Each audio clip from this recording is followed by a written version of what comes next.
you, the question on so many minds, what causes heart to stop beating? You're 24, peak physical condition, can run circles around me right now. How did doctor describe what happened to you?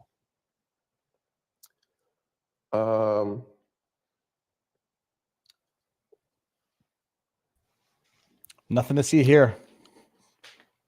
That's something I want to stay away from. I know from my experience at the NFL, they do more tests than anything. And in the course of you having your physical, did anybody ever come back with any, say you had a heart issue or anything that was abnormal? Honestly, no. I've always been a healthy, young, fit.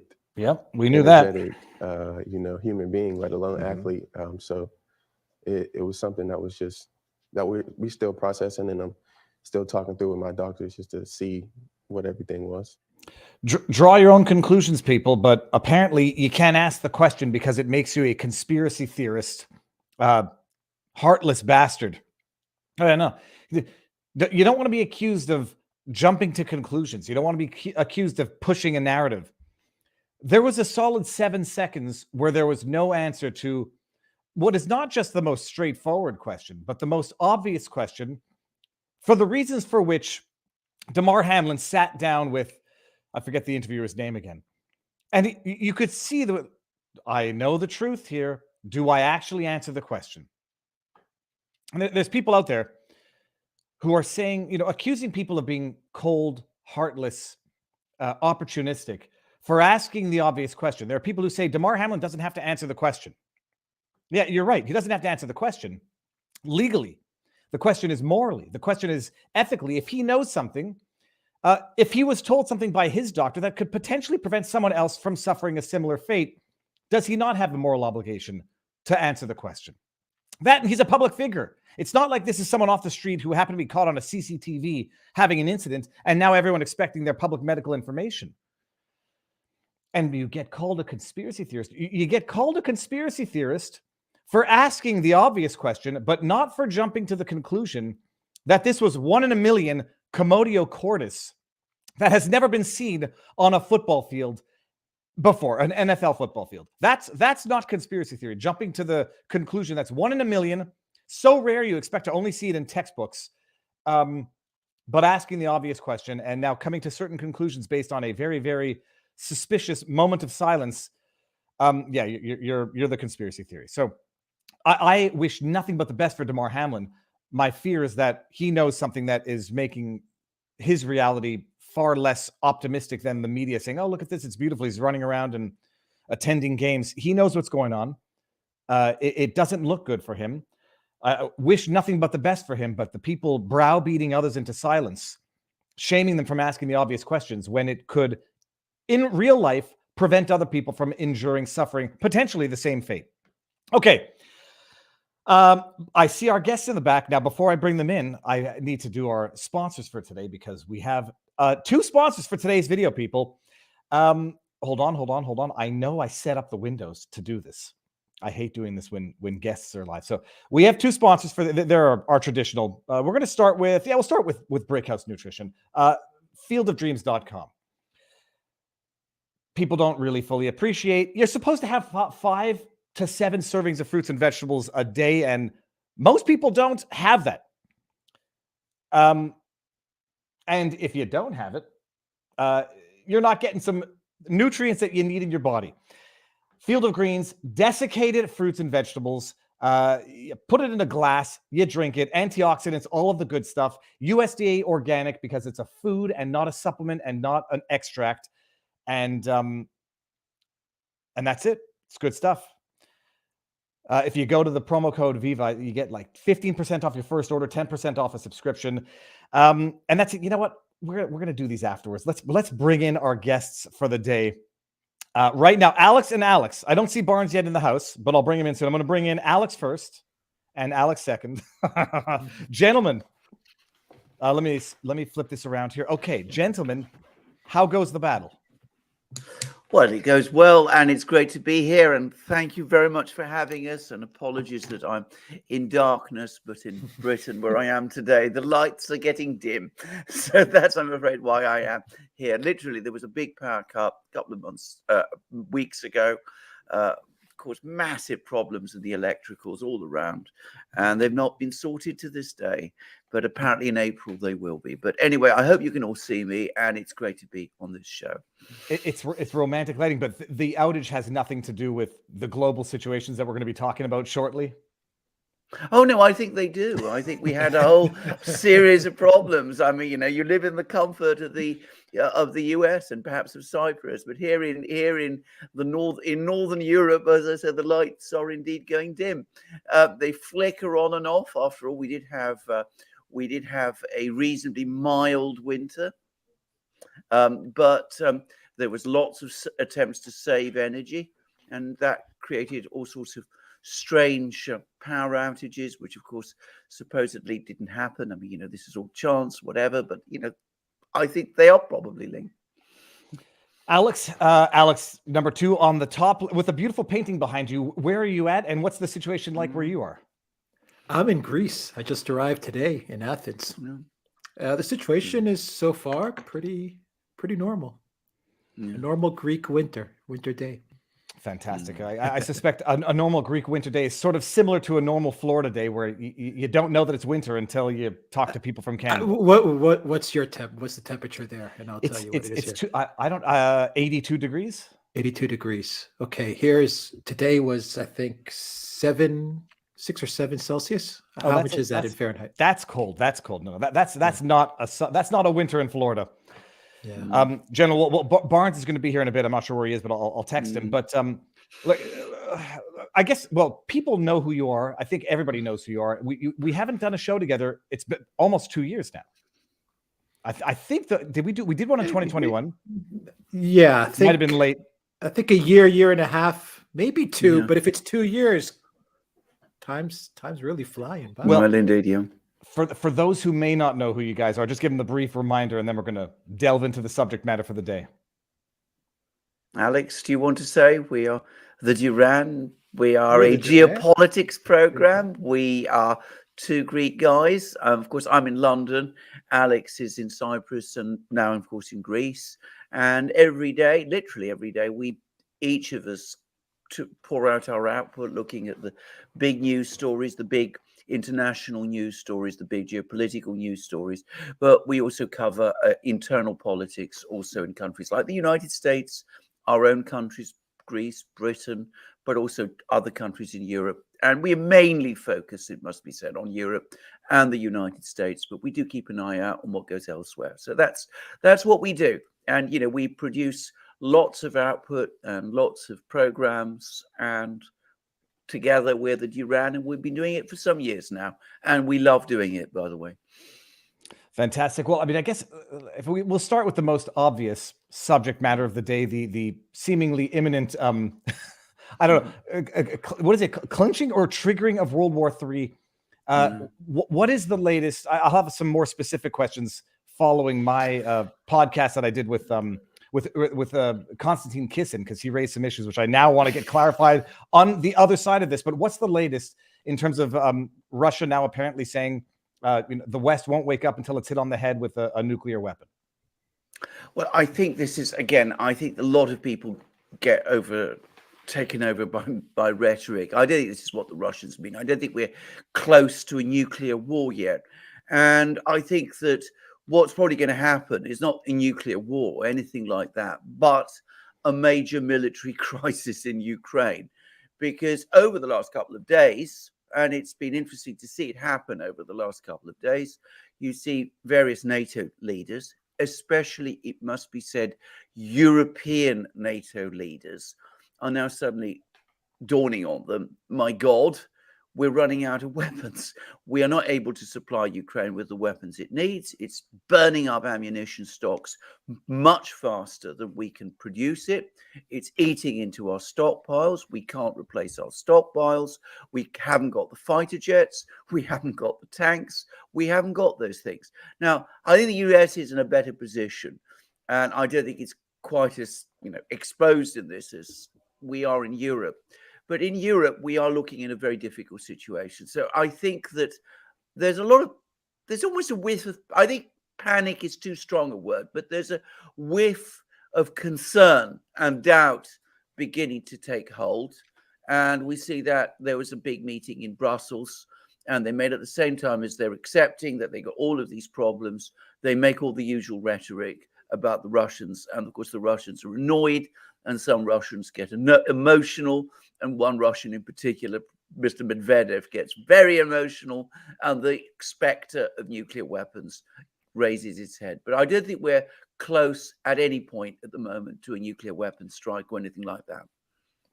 Well, I mean, I won't pull up the article, but there was an article from CNN from November, from CNN no less, saying that the U.S. is apparently running low on weapons domestically because, in part, if not specifically, because of what's being shipped over to Ukraine. The latest batch, from what we understand here, it's several tanks, a half dozen tanks to Ukraine. I don't know which Alex wants to field this. I'll just say it's not enough. I mean, whatever they're sending to Ukraine is not enough. And even if they reach the goal that they've set of something like 349 tanks or something like that, a lot of the tanks are older tanks. 349 tanks is not nearly enough to achieve any type of successful counteroffensive. The Russians have fortified all their lines. The fighting right now that is happening in Ukraine is happening from the Wagner military contractors and Russian troops who were there from the very first day. Russia hasn't brought in any of these 500,000 reservists that are just hanging out in the background. So everything that you're seeing now, all the progress that is being made in the east of Ukraine and everything that's happening is happening with the same Russian forces that have been fighting this conflict from day one. And so whatever the U.S. is sending, whatever Germany is saying they're going to send, they went from 187 tanks to now they're talking about 19 tanks to 14 tanks. Denmark said they're not sending any. Netherlands said they're not sending tanks. Poland said they don't have any F-16s. The U.S. said they don't have any long-range missiles, or they're not going to send long-range missiles to Ukraine. Just to clarify on that, not going to send because they don't have, or not going to send because they're not interested in escalating this to what would be overt war? They may say they don't want to escalate. I think they have, but they don't have the missiles to send. The military is putting a brake on this, and they're saying, don't send these weapons because we don't have the missiles to spare. They have the missiles, but we can't empty out our stockpiles to Ukraine like the Europeans have done. Yeah. See, can I just explain? I think this business about not wanting to escalate has been the excuse, concealing the reality. We've now got to the point where we just have to face the reality. I don't know how many of these missiles, these long-range missiles, the United States have. So I'm sure that's classified. But however many they are, the US has seen the level of usage of missiles in Ukraine. On a day when the Russians launch a big missile strike, they will launch 100 missiles, 100 long-range missiles. I don't think the United States can keep doing that day after day, week after week, month after month, and maintain its stockpiles. And I think it'd be very, very difficult to keep up production. So when they were saying, we don't want to escalate the situation, what they really meant was we don't want to burn through our stockpiles. The US is, in one essential respect, in a different ballgame from Europe, because in Europe, we are essentially land powers. I mean, we're armies and air forces, relatively small air forces, relatively small armies. The weight of US power is different. You have a very big navy, you have a very big air force, you have much more strategic depth than we do in Europe. So even though certain key stockpiles in the US, like those of long-range missiles, like those of surface-to-air missiles, like those of 155mm artillery, are running down. It's not as critical as it is for Europe. In Europe, we have we're part of the same landmass as Russia is. We're now reaching a situation where if we ship all our tanks to Ukraine and Ukraine burns through all our tanks, and that sounds fanciful, but Europe has around 3,000 tanks in total. The Russians are probably deploying close to that number of tanks in the Ukrainian war, and they've got another 10,000 apparently in the rear, and they're producing tanks. Well, we don't know how many, but hundreds of tanks, all the time. So if we do that, and we find ourselves in a situation where we have no tanks, we have no infantry fighting vehicles, we're right out of artillery. The British Army has said we could only sustain artillery for one day if our usage was at Ukrainian levels. Then we can't become in Europe extremely exposed. And that's why you're starting to see NATO countries, European countries saying, we're not giving up our tanks. We're not giving up our artillery. We're not going to give up our fighter jets because we need them. We can't replace them. We need them. The United States has got an ocean between all of this, and it's got the world's most powerful navy. We are not in that position. Here a little bit late, was doing a deep dive into what Zelensky really wants. Is it munitions? Is it more missiles? Turns out it's something that, according to the audience, is even better energy than a nice long line of cocaine that Zelensky likes. It's farm fresh milk from Amos Miller, organicfarm.com. That's what it is. Shout out to Amos. But speaking of which, the big breaking story this past week that the mainstream media is trying to pretend doesn't exist. Seymour Hersh, one of the great investigative journalists with intelligence sources going back more than half a century. I don't know of a single major story he's broke that's been effectively ever been disproven. Has one of the most accurate records ever. Confirmed what we talked about on the Duran at the time of the incident occurring, which was that the United States government was the one behind the Nord Stream pipeline bombing, and that it was a specific order of both the CIA and the Biden administration. Hersh goes into great detail as to how it occurred. I've read some of the criticisms from both left and right of Hersh's reporting, and none of it's really credible. I mean, some of it comes from a perspective of, well, whoever Hersh's source is somebody who likes the conflict. Well, no duh. Or some other version thereof. That's not doubt about the story itself. So it was fascinating that he confirmed it. It also puts in interesting context another story that I kind of missed until yesterday, actually, which was Jack Murphy, not the Jack Murphy some of our audience know, but a different Jack Murphy who was a former Ranger who became a national security reporter. Now he writes on his own blog, but he had a story that two major publications were going to run until one wanted him to go full Julian Assange. They wanted him to get proof of what he was alleging. And he was like, okay, you're asking me to be subject and my source to be subject to criminal prosecution. No, thanks. And then the next source, the CIA told him, blame the Ukrainians.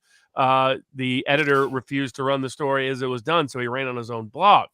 But what it was is that the CIA left sleeper cells or had been planting sleeper cells along with an unidentified NATO ally in Russia, and that all the sabotage you've been seeing that Russia has mostly tried to tamper down by writing it off as accidents, with the Ukrainians kind of trolling them about that. But the train issues, kind of interesting, giving some recent U.S. issues on trains. Depots, fuel depots, munition depots, various defense facilities, and maybe even the attack on Dugan, which has been connected to a Ukrainian operative, may be part of this broader sleeper cell operation. Basically said it's all being run by the CIA with the help of an ally, that they planted sleeper cells in Russia and have been engaging in a domestic terror campaign against the Russia. It's kind of a deep battle policy, ironically, where Russian generals originated, the idea of you sabotage the means of getting your men or munitions or other things to the front lines, that apparently was the target point. Hence fuel depots, hence depots, weapons depots, hence a lot of train tracks. Makes you wonder a little bit more about maybe this was also complicity in what took place in Crimea. That basically when you put that context behind it, then then all of a sudden the Nord Stream sabotage is part of a broader picture of an extensive civilian terrorism campaign against the Russian government and to some degree, the Russian population, with the collateral effect that Nord Stream's biggest impact was on the Germans. And so in Europe to some extent. So but what are your thoughts about the two different components? Who do you think the unidentified NATO ally is in the Jack Murphy report? Because I was thinking, first I thought Britain, but then I was like, hold on a second. They seem to be suggesting that it's their citizens, if you will, that are embedded in, and it's a NATO ally, so not Ukraine. And in fact, he's gone on other reports later and said it's not Ukraine he's talking about. And though he said thinks Ukrainians are part of the operation in general.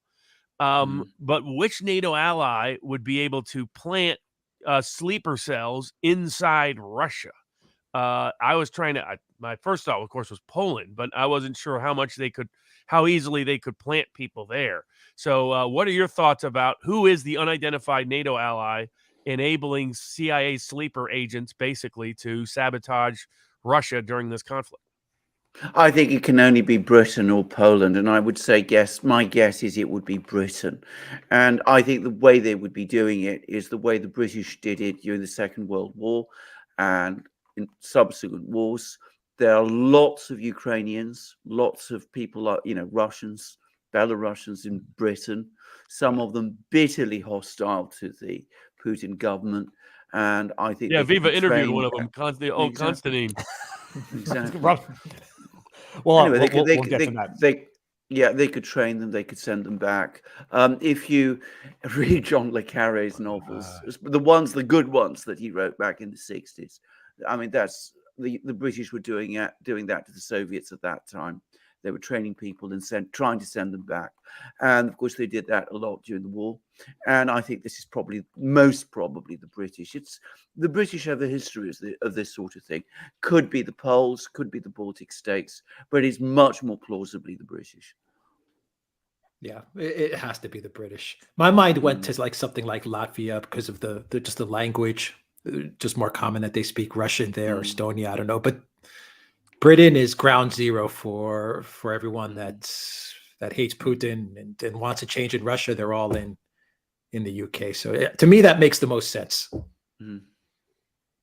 The Francis Boyle has a good report out today. He circulated a proposed impeachment resolution. For those who don't know, Francis Boyle, a law professor at Illinois, was one of the leaders in bioweapons treaties to try to stop the spread of bioweapons around the globe. And his grounds are specifically legal, which is, first, there was a violation of the Rome Statute and the Hague Conventions. Some of those were signatories to, some were effectively brought into because Norway is, for example, a signatory to. So if Norway was involved, we're complicit in violating it by inducing them to violate it. But also, it's a specific violation of both the U.S. Constitution, the War Powers Resolution Act, and specific federal law, which federal law prohibits any military operation against a nation that we do not have a declaration of war against without certain kinds of approval. This is part of the point Seymour Hersh makes, that they never sought, even the Gang of Eight, the two minority and majority speakers and leaders of the House and the Senate, plus the majority and minority ranking member of the intelligence committees of the House and the Senate, who are notoriously deferential, by the way, to the intelligence community. But apparently they didn't even want them to know about what they were up to in the Nord Stream thing. And so the grounds for that is a federal crime. That is a constitutional violation. That is puts the national security at risk in the United States. It's as compelling and convincing a grounds for a constitutionally justified impeachment as can exist. And it is, according to Boyle, now being members of the House and the Senate have requested him to send it to them, and it's being circulated amongst their staff. We'll see if it gets anywhere. That's always been the big question, is when it comes to deep state politics, will that be the end of the road for pursuit of Biden? Will they not go that far because it implicates deep state politics? But the other interesting thing is, it's not a surprise that Matt Gaetz is calling for withdrawal of Ukrainian funding. Not a surprise that now that J.D. Vance is in the United States Senate, he is proposing legislation for the same purpose. What is interesting is senators like Mike Lee.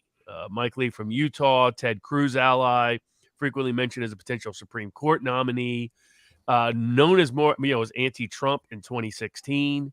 But both Romney and the deep state operatives tried to take him out in this last election in 2022. The guy I call Evan McMuffin, I even forget what his real name is, the CIA hack who ran against Trump in Utah in 2016, tried to take him out in 2022 because Lee has kind of been moving away from sort of the deep state line, if you will.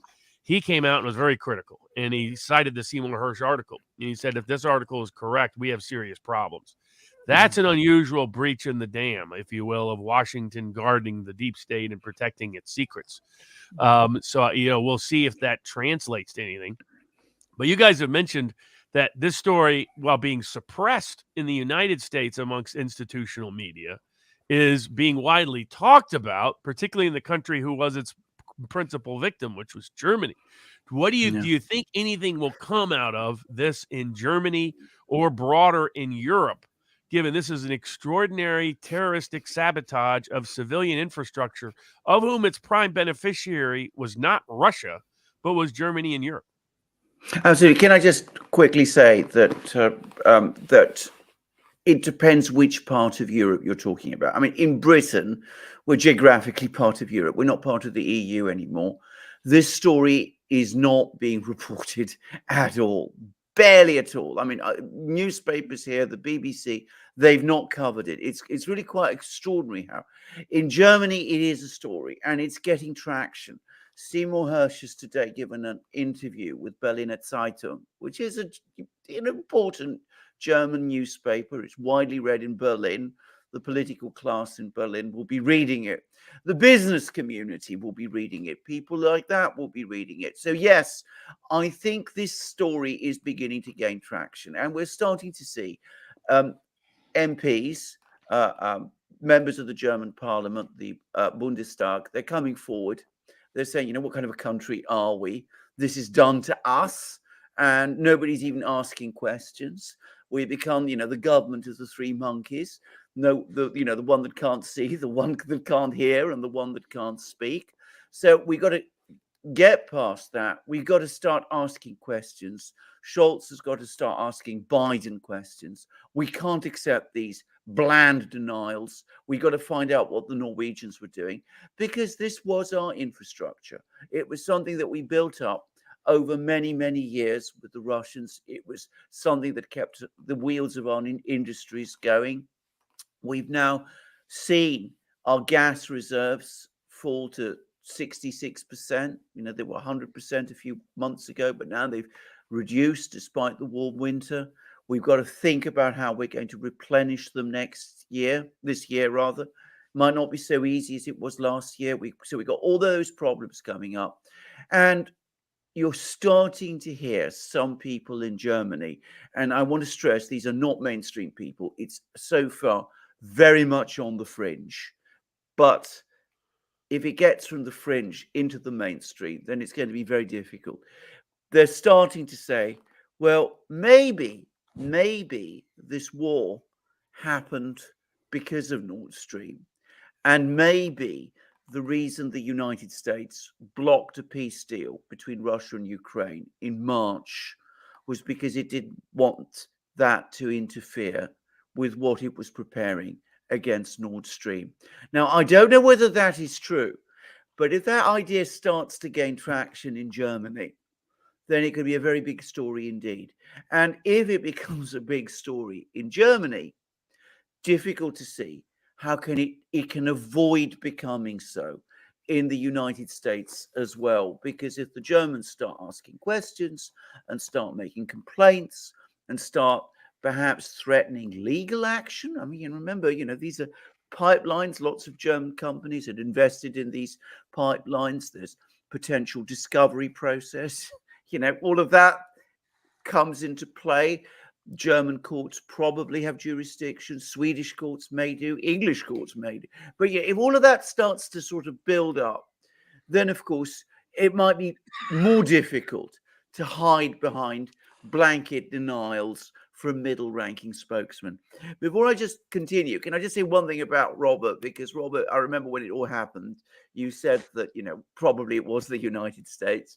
And you also said, Robert, I've never forgotten this, that the people who did it are so proud and pleased with themselves that they're going to find it impossible to keep it a secret. And sure enough, we see that some of them, Victoria Nuland almost, was basically almost admitting, this is before the Seymour Hersh story came out, that it was not let's not say the United States, it was the US government that was behind it all. Let me add I'll ask two questions. I guess it's a two-part question. People are criticizing the Seymour Hersh report on the basis that it's anonymous sources, there's no concrete evidence, yada, yada.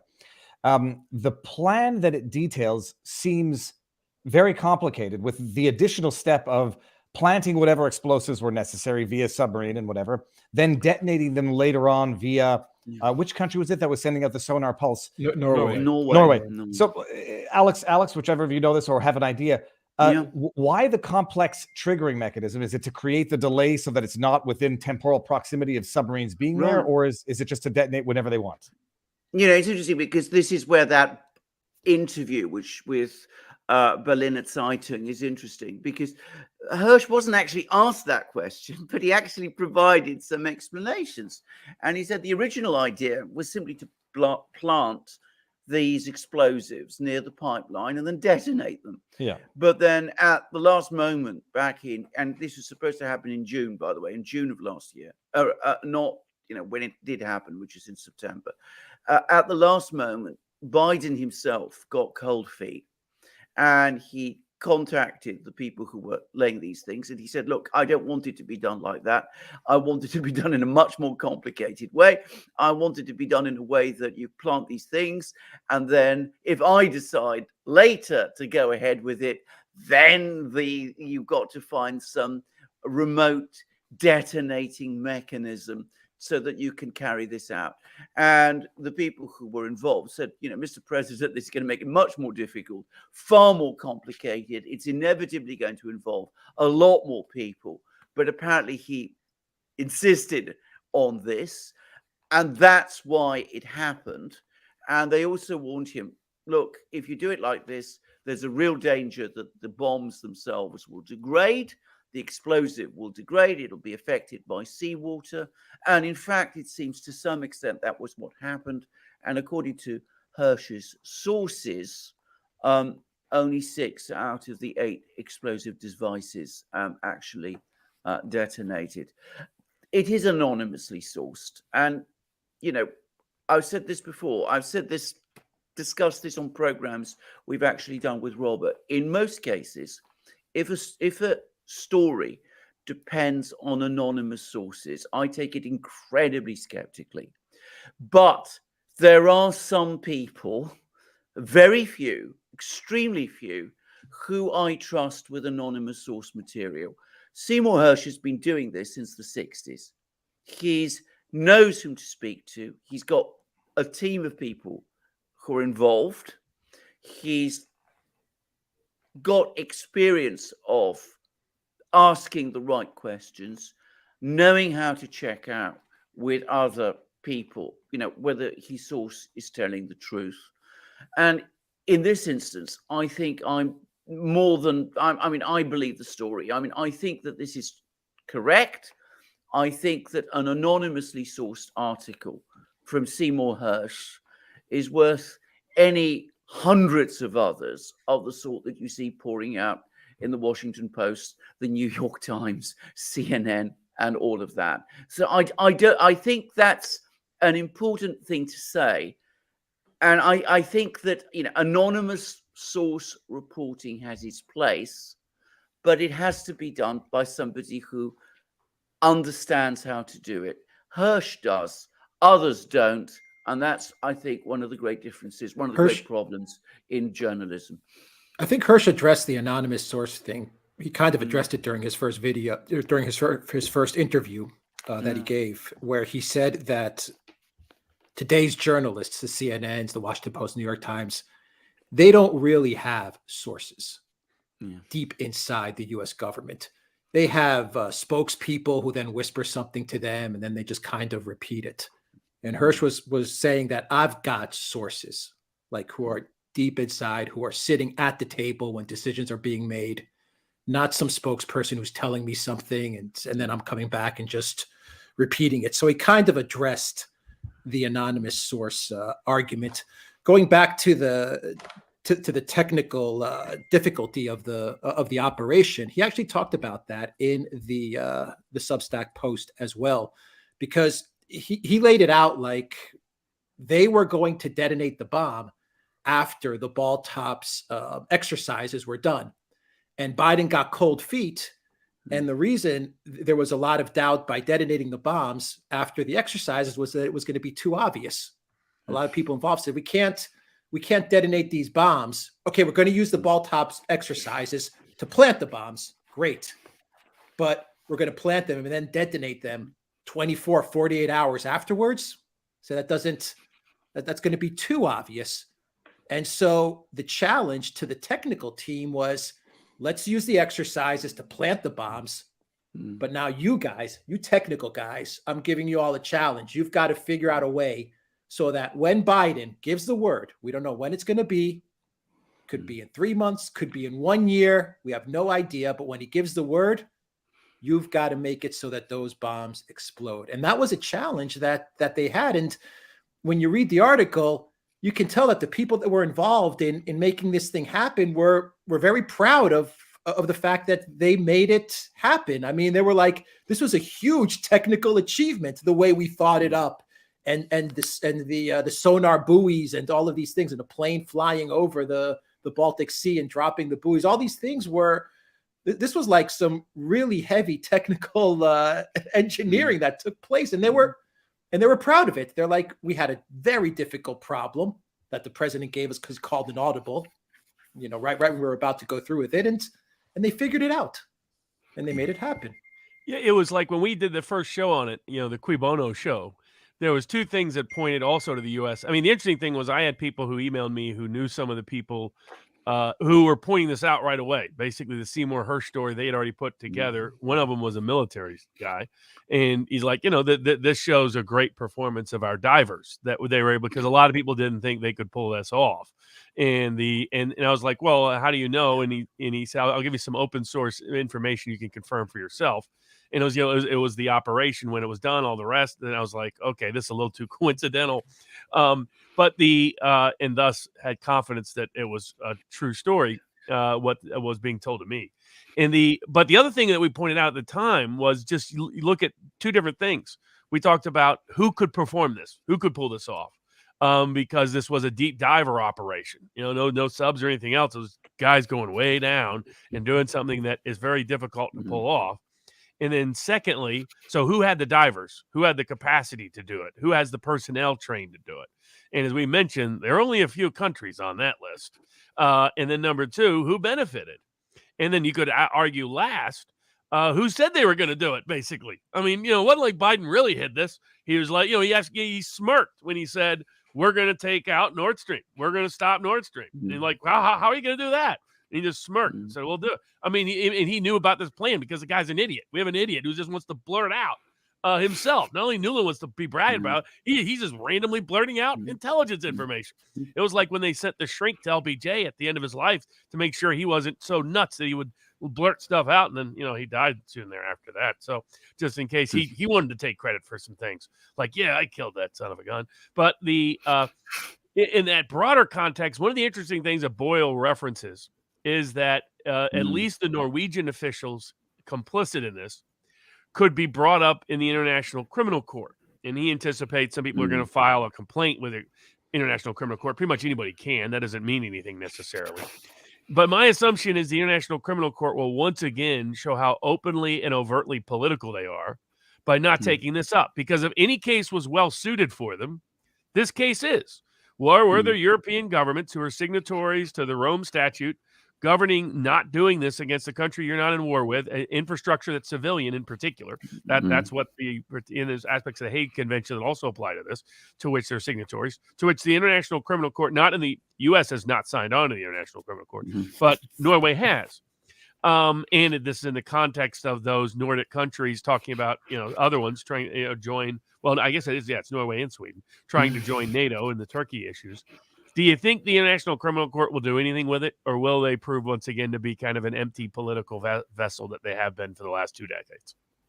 I think it depends very much if we can identify these people and put together a public case. If there's a case, I mean, if you can actually document it, and one doesn't know what the Norwegians are going to do and how secretive it's going to be there. But if you can actually put together a case, they might be obliged to take it.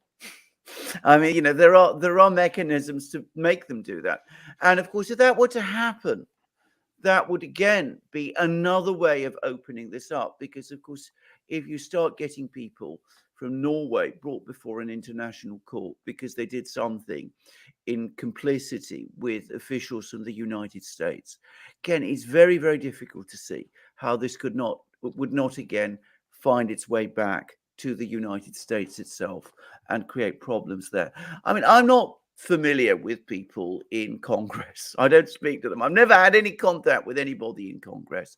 But if people in Congress are anything like parliamentarians that I am familiar with, I can't help but think that some of them must be very, very angry reading Hirsch's thing, because they'll say to themselves, well, why wasn't I told? This is what, this is my prerogative. This is my right. This is my responsibility. Maybe I support the war in Ukraine 100%, but I don't like being bypassed by the president over something like this. These are self-important people. I mean, or at least most parliamentarians I know are very self-important people. And I would have thought that some of them would be extremely offended that they weren't trusted with this sort of knowledge and weren't consulted about it. And they'll say to themselves also, well, if this administration is prepared to bypass us over something like this, well, who knows what else they might be prepared to bypass us over also. And, well, we're not happy with that either. So I would have thought that there is a potential for a storm here. And I have to say, Robert, I thank you for what you've just said about Dr. Boyle. I didn't know anything about this. I did wonder about the legalities of this issue in the United States and whether it was unconstitutional and whether it might, in fact, be something that could, in theory, and I'm not saying it will happen, in theory, be the subject of impeachment proceedings. I don't believe it will be, by the way, but, it's useful to know that it might be. I mean, it should be, but it's the question of whether they have any cojones up there in Congress when it comes to deep state politics. Now, speaking of NATO expansion, the other thing I thought about the Seymour, sort of the last aspect of the Seymour Hersh story, fallout, is that this might really be the final nail in the coffin of the NATO expansion efforts in the Nordic countries. That, the Turkey's already starting to put up more and more roadblocks. Turkey at least partially blames the United States directly or indirectly for the terrorism attacks that have been taking place there. And it struck me that terrorism attack they're talking about there, how parallel it was to the Jack Murphy story about sleeper cells, about leaving people behind, about planting people in governments you consider hostile or adverse. And for people that don't know, I got a hush about it at vivabarneslaw.locals.com. about Operation Gladio. You can search it. This is exactly what we did in Operation Gladio. I still believe to this day that some of the Ukrainian elements currently present in some of their neo-Nazi aligned groups, then my guess is you will track them back. You will track them back to Operation Gladio operatives, at least in their ancestral history, if not direct funding and support. I mean, we helped recreate the Banderites after the World War II in Western Ukraine for the purpose of undermining the Soviet Union. But as anybody who followed what happened in Italy and elsewhere, Operation Gladio backfired a lot of different ways. Is anybody like the combination of the Nord Stream story and the Jack Murphy story, the CIA sleeper cells in Russia story, would seem to me, along with NATO alliance, what's the probability that Turkey continues to block and these countries are not, and the Nordic countries are not added to NATO, number one. And number two, is there any other concern in Europe? Are there U.S. sleeper cells or British sleeper cells or U.S.-British sleeper cells in their country too? And what does that mean, given the history of Operation Gladio and how that went? Thoughts on those two topics? Well, the first thing to say about Operation Gladio is that people know about it in a few countries in Europe. They don't know about it in many of them. Now, there may be US sleeper cells. I've actually heard in Britain talk of that sort of thing, but it's not, I think, something that is very high up in most people's consciousness. There may be some people in the intelligence services that know about it. I don't think most people really, it registers there. I mean, who's to say? I mean, it's possible, but it's something very, very difficult indeed to speculate about. But about the Scandinavian states, about Finland and Sweden joining NATO, well, already NATO is basically saying Sweden is not going to join anytime soon. Finland might be able to join independently of Sweden. Probably Sweden won't be happy if that happens, by the way, but that might be the case because the position, the stance that Turkey is taking. But do bear in mind that Erdogan himself is under real pressure now because he's got elections in May in Turkey. Inflation has been high in Turkey. There's been economic stresses as well. And now he's had the catastrophe of this earthquake. And I'm sure there's been criticism. Inevitably, there's going to be criticism. And I don't know how strong his political health is. If Erdogan loses those elections in May, which I admit I still find difficult to believe. I to be frank, in a country like Turkey, with a person like Erdogan, I think he'll make sure that he does win the elections. But it's more possible now that he might lose them, or so it seems to me, than it seemed a few weeks ago. Then, of course, a new Turkish government, less self-confident, less led by a personality like Erdogan's, might change its stance on an issue like that. So I don't think this is a done thing. I think that this has got a long way to play out. Alex, I don't know what you think, because you're closer to the scene of the action with Erdogan. I mean, do you get the sense that he's in trouble? They are talking about it in the news here in Greece and in Cyprus. They are saying that Erdogan is facing a tough road ahead, especially because of the earthquake. The earthquake really damaged him politically. This was a huge disaster for the people of Turkey and in that area. But there's a lot of investigations now going on in Turkey where the epicenter was, because allegedly there was a lot of corruption in the construction of the buildings. Erdogan is making a lot of arrests. I was just watching the news yesterday in Cyprus, and they were saying how he is making a lot of arrests of a lot of big construction, big wigs. He's making it very public. He's, trotting them out in front of the media. Basically, the claim is that they cut corners to make these buildings. They even had Erdogan was even showcasing a town, He was showing how there was a town next to where most of the destruction was, where not one building fell and not one person was killed, because that town, they had the mayor speaking, and that mayor said, in my town, we don't cut corners. We follow all the building regulations, and we came out of this earthquake okay. So Erdogan is facing a big challenge. He's making a lot of arrests now to try and deal with the fallout from this earthquake.